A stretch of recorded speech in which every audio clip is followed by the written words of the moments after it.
Today is Monday, November 18th, and we are talking about plot diagrams and the tension in our stories. So today you're focusing on your own story, whereas last week we were talking about the Three Little Pigs. So my story is Walk Two Moons, and my main character in my story is Sal, and she is having to move to a new city after her mom disappears or passes away. Not by choice. Her dad takes her and says we're starting over.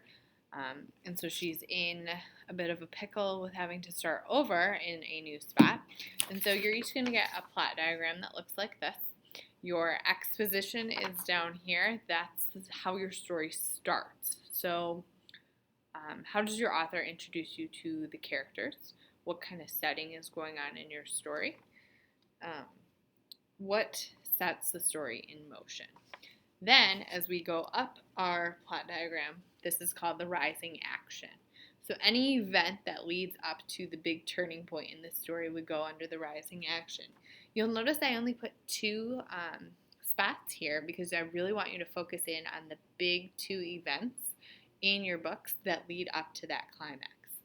And they actually call them tension because tension is anything that creates a moment in the story where maybe you tense up a little bit and you have to, or you want to keep reading to find out what's going to happen because it's perpetually pushing you towards this big moment in the story.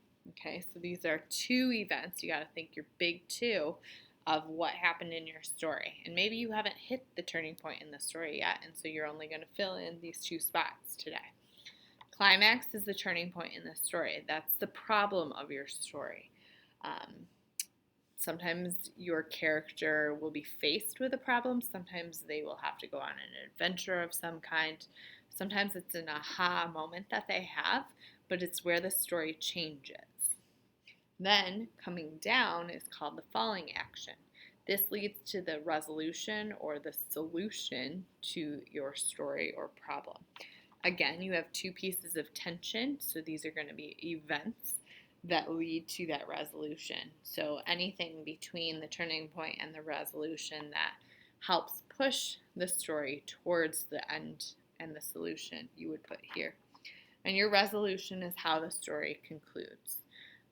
How is the problem solved? What happens to the characters at the end? This will be due on Friday when books have to be finished. So remember, you are filling out as much as you can based on what you've read so far. This does not have to be done today, but it does need to be done by Friday when our books are done. If you're not close to being done with your book and can't get it done in class, you need to be reading at home. One final note about this plot diagram, you'll notice that the climax is in the middle of this particular diagram.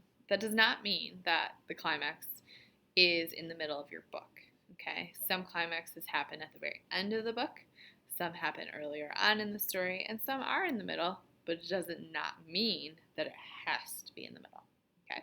If you need help figuring that out, raise your hand and I will come over and help you.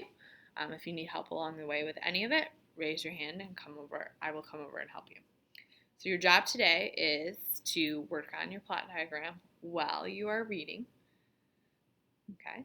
And so once you're done with this video, close it, put back your headphones, and start reading your own book and working on your assignment.